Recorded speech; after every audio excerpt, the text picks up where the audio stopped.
Hey guys, so I it has been over a year, well, nearly a year since I last did one of these, and I suppose first of all, I do have to apologize to the people who watched it and looked forward to it, and the people who wanted to come on, and I kind of stopped suddenly, and I don't know. I guess I'll say I was in a place at the time. It was kind of end of October, which is always a really tough time of year for me.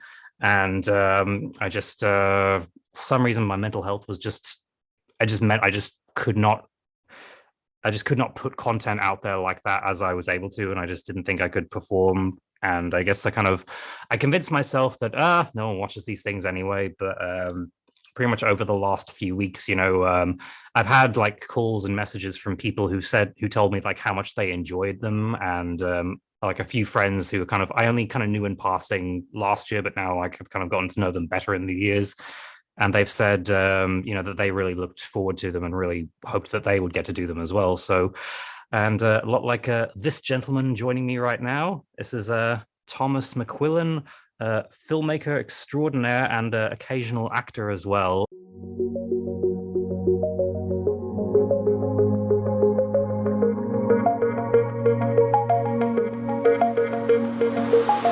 And he is also a real life Clark Kent. I Clark Kent. Right, should I do it? Right, okay, here we Yeah, go. cool. Mm-hmm. Oh, sorry, I don't know who's this guest. I mean, I thought I was interviewing Thomas. What's going on? Wait, just give me a sec. Just give me a sec. Mm-hmm. Okay, I'm back. Oh, hey, I thought we'd lost you for a moment. Oh yeah, because I think I first knew you just like with the glasses anyway, and then I think there was one story you posted without them. I was like, "Whoa!" I was like, "This is." I was generally freaking out because you looked so different. Which I suppose you get that. I suppose you get that all the time. Yeah, I feel like because obviously I'm always wearing my glasses. Like I said to you before, they're mainly prescribed for if I'm on the phone or if I'm on the computer. But I'm always on the computer and I'm always on my phone. So I just keep them on. So anytime that I take them off, I feel like I am a second person. Like they don't recognize me at all. So, Yeah, that will be useful if you ever have to hide from the law. oh God, I hope that day never comes. Oh, I don't have anything wood nearby to touch, so we'll just have to. Yeah. Oh, I've got something. There we go. I'm touching wood. There you go. Okay, sorry. Yes, we've goofed off for several minutes, and I haven't even let you introduce yourself. So, tell everyone who you are and what you're about. So so I'm an independent filmmaker. I'm also a videographer. I've been a freelance videographer for about seven years now. I make commercials for different businesses across Northern Ireland. I also make short films. My kind of like main kind of like I would say if it was to choose between short films and videography, my main would be videography. That's just because I do it more recently than my short films. However, short films is where I come from. That's why how I've been grown up is to make short films and stuff like that. So yeah, no, I really enjoy it, and yeah, I'm hoping to do more short films in the next coming weeks or months. I've got a few projects lined up, and Bobby, there's always a chance that you could appear in one of them if you want. Mm-hmm. Oh yeah, I did. I did audition for one of your films. Oh God, that's 2 years ago now. I think Yeah, at I know. least. It was. I remember the exact same one. You even gone to costume and all. I was very impressed. George, what did we promise? No sarcasm.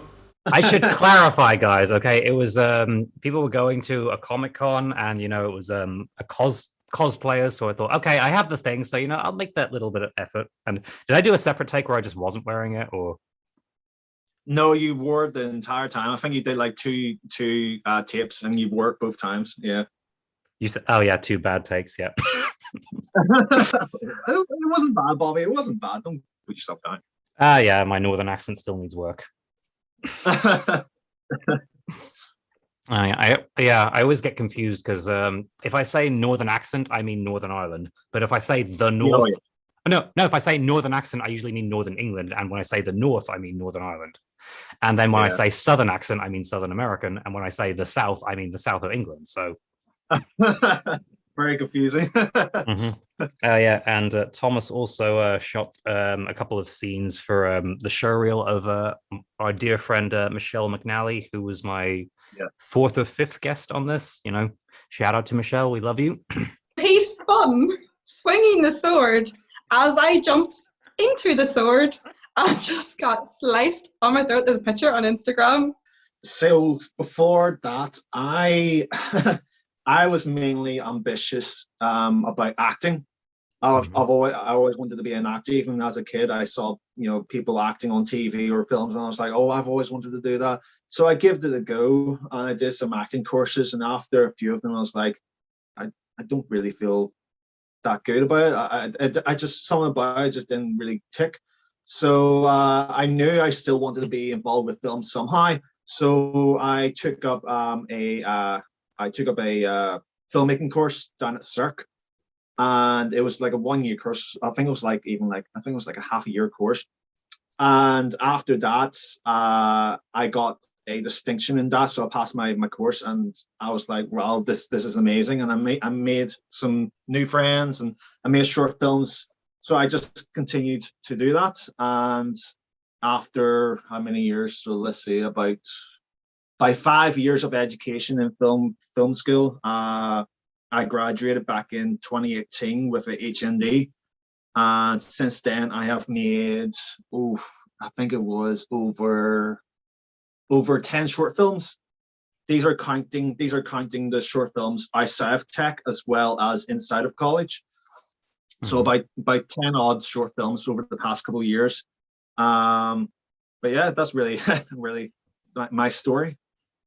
Yeah, I think the first thing that really struck me about your work is definitely just like how much effort you put into it, just like the production values. And like if you told me it was a student film, I wouldn't have believed that, which I shouldn't knock student films, because like it all depends on the filmmaker, because some student productions are amazing, like I've been part of a few. And because obviously they're the filmmakers of tomorrow. Because I think I'm trying to remember the very first one of yours that I saw, because I remember you were promoting Born to Die for a while, but then I think that was still in production when I met you, so I didn't see it until later. So I think, oh God, I think it might have been Infected was the first thing of yours I saw. Come to arrest us then, eh?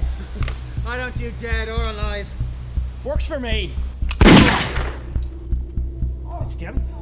No, I've just winged him, so. It's kind of like our baby. We're still very proud of it, and we're still hoping to shoot our finale pretty soon, hopefully. We always say pretty soon, but ever since this coronavirus outbreak started, it was kind of like up in the air. We didn't know what was going to go on. Because back whenever we filmed the first season, it kind of like was left on the cliffhanger, because it wasn't supposed to end with episode 5. There was supposed to be a finale for season 1. But then we had so many creative differences between the producers and all that sort of stuff. So we just kind of like left and thought, okay, that was the end of Infected. But then we had so many people like yourself and so many other people messaging us saying, where's Infected? When's it going to come back? So we decided to make a season 2. And we're on episode 5 right now. And we're hoping to film the finale hopefully before the end of the year. That's what I'm saying. Hopefully before the end of the year. Yeah, fingers crossed. Yeah. I think the scene I just remembered is you're a frequent collaborator, Michael McGarry, just doing that dance at the start of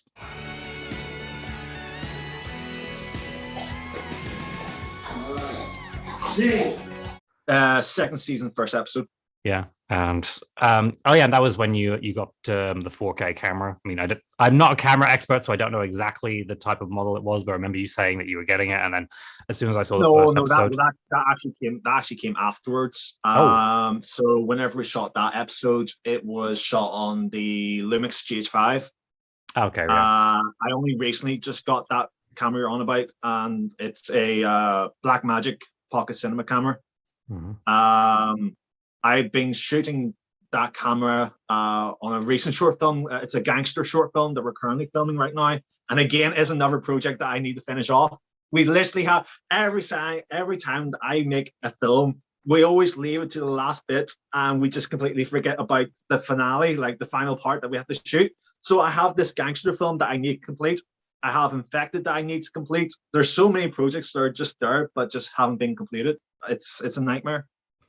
Well, you're doing better than me because what I do is I just like I write a script. I'm like, oh yeah, I love the script. Gotta get this filmed. Okay, then for whatever reason, it takes forever to even get it filmed, if it even gets filmed. And then by the time that we get around to it, I lose interest, and suddenly I write a new thing, and the cycle continues. Because I actually there was a script I started kind of around Christmas. I was obsessed with Black Christmas last year, and I'm a massive geek for horror films. So it started off as a Christmas horror film inspired by that. And I kind of left it for a while in January. And then I was watching Fear Street on Netflix, which I highly recommend, new obsession. Yeah. And that inspired me to kind of finish that off. And so I finished that off in July. And then at the start of August, I suddenly got an idea for another feature horror. And I spent August and this month writing that. So I just finished it. I finished it, I think last week, or maybe. Yeah. So I'm just thinking, okay, am I going to actually do anything with these things I have lying around? And then there's even the stuff I've already written that is like planned to go into production, because unlike you, I'm not a director. I mean, I can direct a short film, and probably I have obviously directed episodes of the Gumdrops, but I don't feel that directing is a feature film is in my future. So it's kind of a sort of I'm still figuring out how exactly to make the transition from getting my stuff off the page and actually getting it filmed without me having to kind of take on all this stuff that I'm not really suited to doing, because I write these things for myself to act in as well. So whereas like you get the stuff going, and the fact that you've got any of these things started, you've made 10 short films in 5 years, is it? About 5-6 years. Yeah. Mm-hmm. And you're even making stuff in lockdown as well.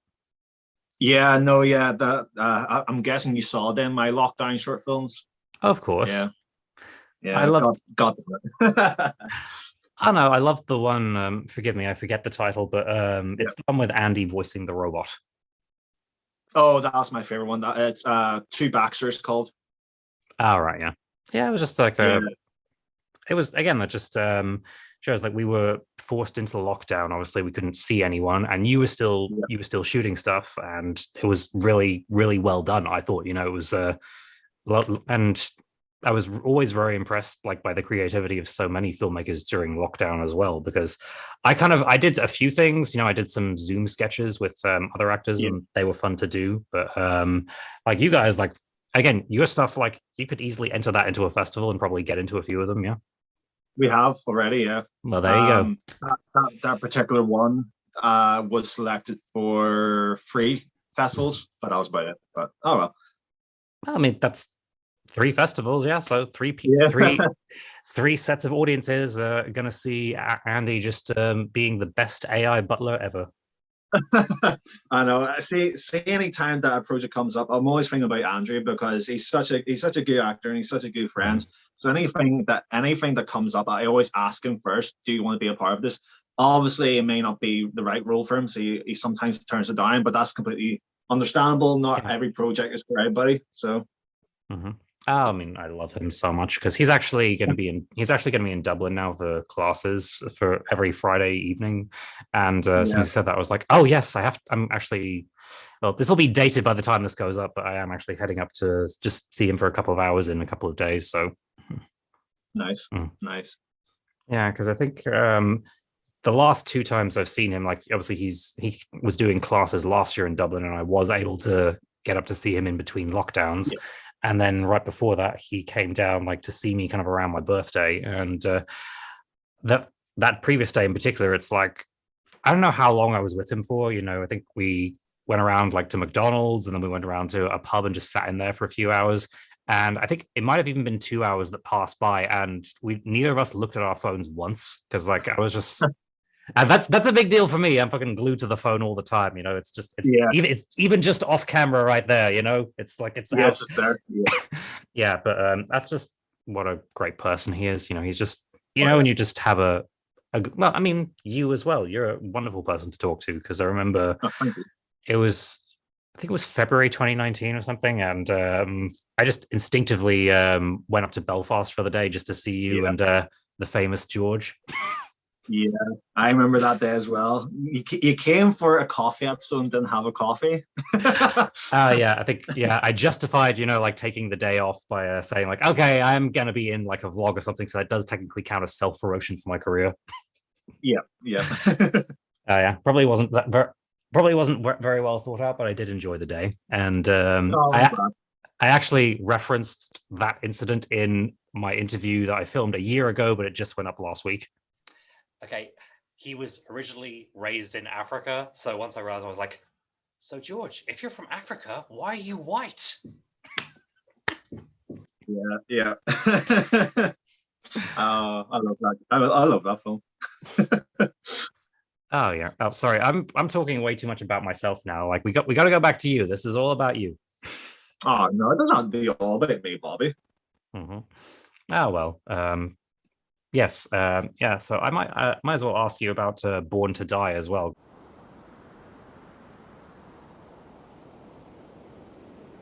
That was my first real impression of kind of like where you were as a filmmaker, because that was crowdfunded, was it? It was partially crowdfunded and mainly for my own budget. Mm-hmm. I kind of like use my own money that I saved up from work to kind of like make it. But no, yeah, it's probably one of my best short films that I've made so far. Obviously it's won festivals across the world. It was even shown at the Belfast Film Festival as well back in I'm gonna say 2019. Yeah, I think it was 2019. Yeah, and it was great because every time I make a short film, I always submit it to the Belfast Film Festival, and it would never get in. And even though it was selected and was screened in the Belfast Film Festival, it didn't win any awards. I think it was just kind of like for screening purposes. It wasn't up for like any sort of awards. But even just being in that festival was a dream come true, because it's obviously local filmmakers like yourself and myself all know what Belfast Film Festival is. It's a big deal. So even just being a part of that, it's amazing. Mm-hmm. Oh yeah, because you never really know how it's going to turn out if like you do submit to a festival, because there's a story that my mentor Ross Grant tells, and it's a story that means a lot to all of us and everyone in his community, because we actually followed it as it was happening. An ex-girlfriend of his that he's still friends with, Rachel Shenton, she was an actress in Hollyoaks, and eventually she just was like, Hollyoaks isn't for me anymore, and so she left, and she found that casting directors just kind of weren't like bringing her in, or kind of didn't want to see her because they said, oh, you're just a soap actress. So she turned to America, and she managed to get cast in a series called Switched at Birth. I think during that time, she got an idea to write a short film herself called The Silent Child, about a young deaf girl, and she crowdfunded, and kind of funded it all herself. And she says that as soon as we ran out of money, it was like time for another bake sale. So like her mum made so many cakes, and basically, so she submitted it to all these festivals, and started getting accepting to more and more like big festivals. And finally, she got the news that it was nominated for Best Short Film at the Oscars. Oh wow! And she won. I didn't know that. Mm-hmm. Oh wow! I didn't even know that. That's fantastic. Yeah, and it was so great. My mother told me one day, it's like, oh, I've heard there's an actress from Hollyoaks who's nominated for an Oscar, and I was like, that's Ross's friend. We know Rachel. So obviously, I don't know her personally, but Yeah. And so again, it just goes to show, it's like she had this idea, she put the work in, and then suddenly everyone wanted to talk to her, and she was even like in a bit of a state for a while, because she didn't expect to have all this success, so she didn't have the next one lined up. So people were asking her, oh, what are you doing next? And she's like, oh, I don't know. Mm-hmm. And what advice would you actually give to kind of filmmakers who kind of aren't sure about festivals, or kind of like even once they have the film shot, like what is the best, like what advice would you have, once you have the film shot, what's the best thing to do next, Oh, see, that's a tough one. Definitely don't rush it. if you feel like it's completed, don't submit it straight away. Have a look back at the film, even in the edits. If there's anything that you really don't like, pick it out, and if it needs to reshot, reshoot it, because you want to make sure it's perfect for the film festivals. I wish I could say the same with Born to Die. Like, there were so many points to Born to Die I wish I could have reshot, or wish I could have tweaked a little bit. But it was just about time constraints, and obviously this was self-funded, so we need more money to pay back the actors and do all that sort of stuff. But yeah, definitely don't rush it. Take your time with it. Make sure it's perfect. That's probably like the best advice I can give. Mm-hmm. Oh yeah, I understand that full thing. Like, there's times where I've given myself a deadline, not even for festivals, because like I don't think my stuff is good enough for festivals just yet. But yeah, I give myself a deadline that, okay, it's going to be uploaded by this date. Okay, so you have to kind of motivate me to get it done. But then times like I've rushed myself into a deadline, and it's only until like a few months after that I'm like, oh, I could have done this or that or that. You know, I suppose hindsight is a great thing. Yeah, that was the thing with Born to Die as well. Like, obviously, I always wanted it to be released by a certain date, and whenever I had that date in mind, it was coming up close to the deadline, just like yourself. And I noticed some things, and I was like, shit, I really wanted to fix some stuff in the film before the deadline, but it was just one of those mistakes. Yeah, but never set a deadline. Like, if it's just your own film and you're just doing this for fun, you know, don't set a deadline. I mean, obviously, if you're an industry person, like if you're actually working for, I don't know, Warner Brothers or something like that, yeah, definitely work to that deadline. But we're independent filmmakers. There's no rush to get out there. You know, take your time with it and make it perfect. Oh yeah, because again, I mentioned Black Christmas earlier, but the 2019 remake, as terrible a film as it is, I do have to like be charitable, because they only had 5 months to get the whole thing ready. Because like it was, yeah, Blumhouse just gave them 5 months because they wanted it released for Christmas. So, and you can definitely see that in some, just like kind of the way the shots are, and even kind of the way the performances are. Like, because some of the actors are still very new to the industry, so you can kind of see, it's the things I recognize about my own performances sometimes, like, you know, the uncertainty, like do they really know their characters yet or anything, and some of the shots, you know. And but then again, sometimes you'd be surprised, like some films that are fondly remembered did kind of get rushed into a deadline as well. Because do you know Village of the Damned? Yeah. Oh yeah, the original from the 60s. I think there was a drop. They were working off an old draft from the script, and they had to basically just like rewrite the whole thing in one weekend and then shoot. And like the director was even saying, like, okay, this could have been so much better. We could have done this or this, but there just wasn't time. And I Know What You Did Last Summer as well. That was the script was already written for that. Actually, Kevin Williamson wrote it before Scream, but then after Scream was a success, then it got picked up. So, and they had 6 months to get that done because they wanted that released for Halloween. So, yeah. Again, yeah, sorry, no, I'm talking too much.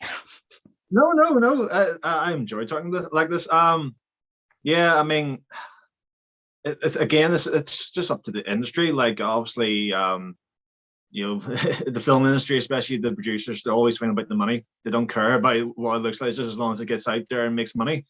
Like I said before, I mean, this is just our own projects. There's no money behind it. I mean, we wish that we'd be making money from these films, but I mean, primarily it's just for our own benefits. It's just for our own fun. Mm-hmm.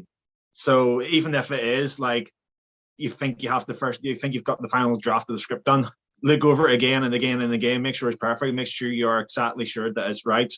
And whenever you're ready to shoot, don't go, right, script's done, let's shoot it tomorrow. Don't do that. Plan ahead, like do like loads of pre-production, make sure everything is set, you know. Oh, definitely, yeah. Because with my upcoming short Misfits, script was written in April, but I was kind of tied up making Fallen in between then.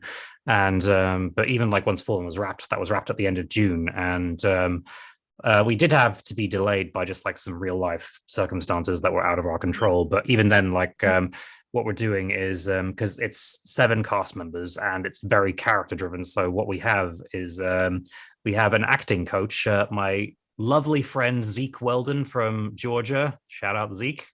And he is basically, we have each actor having like their own like one-to-one session with him where he like asks them questions about their characters and kind of kind of even just like creating that character just from the ground up. And again, we have 5 down, 2 to go, and then we'll have our read through. And even then on the day, I think we're gonna because we did this for the gumdrops as well, where it was we would bring cast in about 2 hours before everyone else, just so they could rehearse and block their scenes. And then so by the time crew rolled in, all the kind of figuring out like where I am and okay, who am I, like that was already done. Like, so yeah, always plan pre-production. Yeah, definitely. Speaking of that, it's a funny story. So whenever we were shooting Born to Die, so you do you remember most of Born to Die? Most of the plot, yeah. Do you remember the fight scene at the end? Yeah, of course. That was all improvised. That entire fight sequence, they got on, because we were planning on blocking it days beforehand, but obviously with conflicting things, because obviously those two guys, they work actual jobs. So it was just trying to find times where they were both free so they can rehearse it and stuff like that.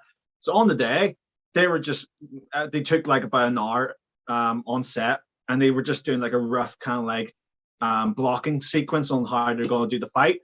And then after that, we were just like, right, we'll just film around you, because we really wanted to be almost like, do you know The Revenant? Yeah, of course. So the way that Tom Hardy and Leo, the way they're fighting, you know, like how dark and gritty. Oh, it's just got dark all of a sudden. the sun just got dark all of a sudden. I was just talking about that shit. What was I? Yeah, so we wanted to make it as gritty as possible.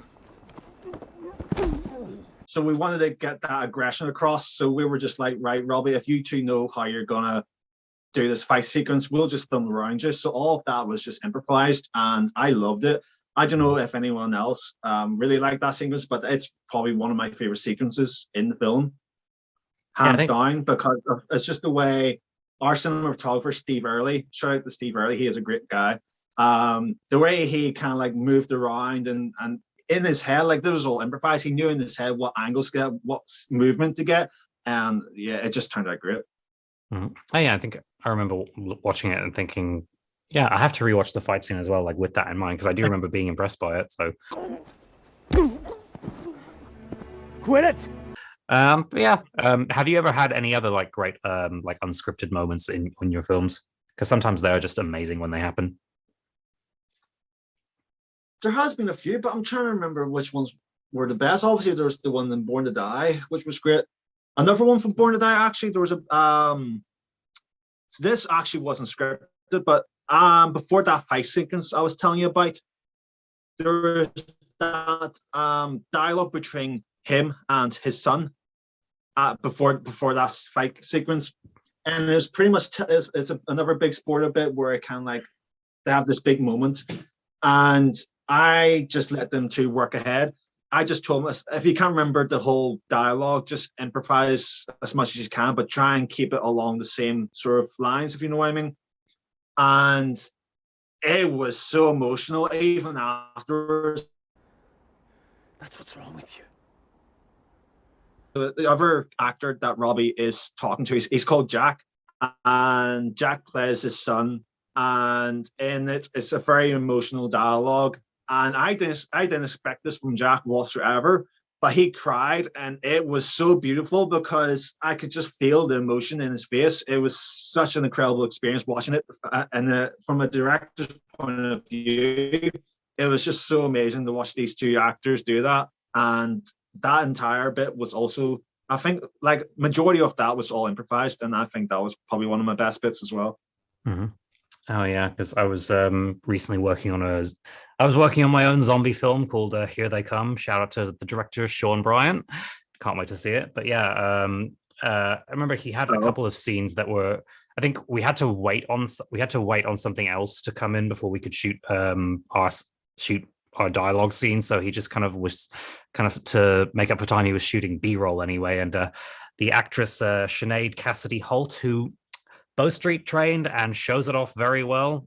She was just improvising like a whole scene, and I was like, "Oh my god, that's so good!" Just kind of just doing very little things, but it was like in character, perfect, and just like I was like, I wish I was able to do that myself sometimes. Yeah. I did have one good improv moment, and I can't say the film because that will spoil it, and the director doesn't like it to be spoiled. But I will say it was a really good moment where I'm basically threatening a guy at gunpoint and making him handcuff himself to his car, and basically we struggle over the gun, and I obviously like point it at him and tell him to handcuff himself to the wheel, and it was so funny when it happened. In the script, I was just like there, like pointing at him until he did it, and I just kind of noticed for the first couple of takes that there was a bit of just sort of dead space. Not much was happening while he was doing that. So I think for the third take, I just ad lib shouting out "Now!" and he actually jumped. He jumped back. And the poor sound woman in the back seat, she jumped back as well because I can get very loud when I want to. And I remember it was even this was the last scene of the day. It was like close to definitely after midnight when we were doing this, and I was tired at first. I was like, just let wrap this up so we can go home. But that kind of gave me like a renewed energy. And as soon as we reset, the director was like, do that again.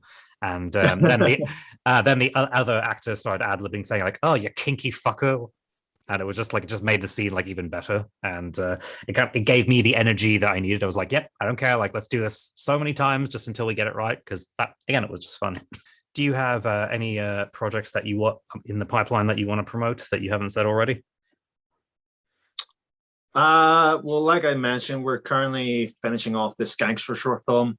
So that's kind of like in the midst. Obviously, Infected, I've already mentioned that. The next two big ones, again, it's more of a budget constraint, but they will happen eventually. Obviously, My Hero, which you auditioned for as well. There's that. And then there's a World War I project, which is actually based on my great-great-grandfather, Thomas McQuillan. And I feel like it will be such a good film because I did like months and months of research. I've been in contact with a historian. I've actually searched down like where he was killed in action and stuff like that. So I feel like if I give it enough time and do more research and do more prep and all that sort of stuff, I feel like it'll be a very good short film to watch.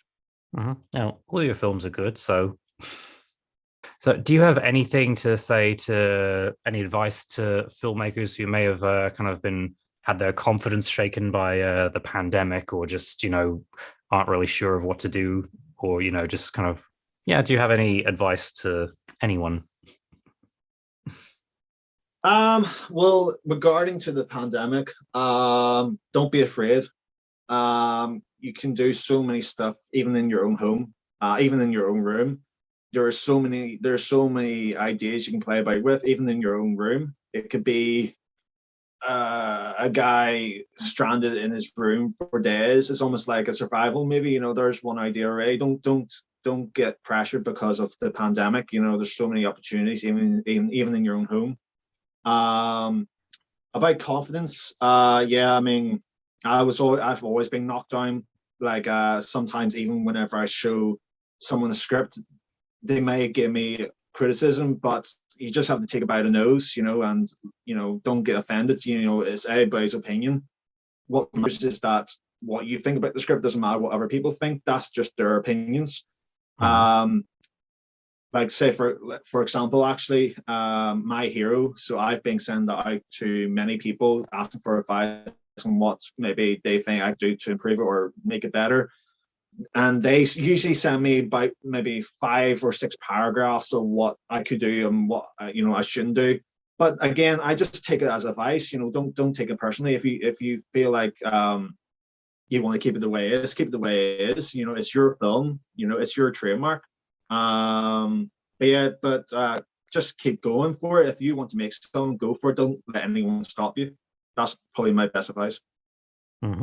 Yeah, because that's something that I learned in wrestling, where it's like every week you'd kind of you'd have your match, and then you'd kind of get like 10 different opinions thrown at you at once. And some people would say, oh, that move was great, and other people would say, oh, that move is shit. So it's all about like kind of listen to everything, and then you kind of like work out like if you agree with this, you agree with that, or like do you think this person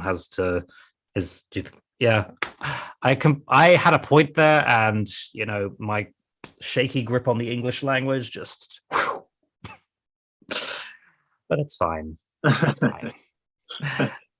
And so, before we wrap up, is there anything else that you would like to say in particular?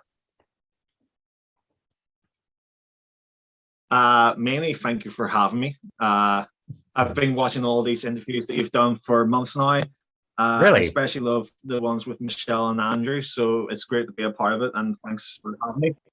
Mm-hmm. Oh, so you know all about the private joke with Michelle now. The baby was a male, but the house is female. okay. Oh yeah. Well, thank you so much to Thomas McQuillan and that strange random guy who showed up when you did your Clark Kent routine. Wait. Mm-hmm. Hello? Oh, hello. Sorry, we didn't get to interview you earlier, but you know, we're so happy you were here anyway. Oh, one sec. Mm-hmm. Okay. Oh, you just missed him. Yeah, I just it's gone. Yeah.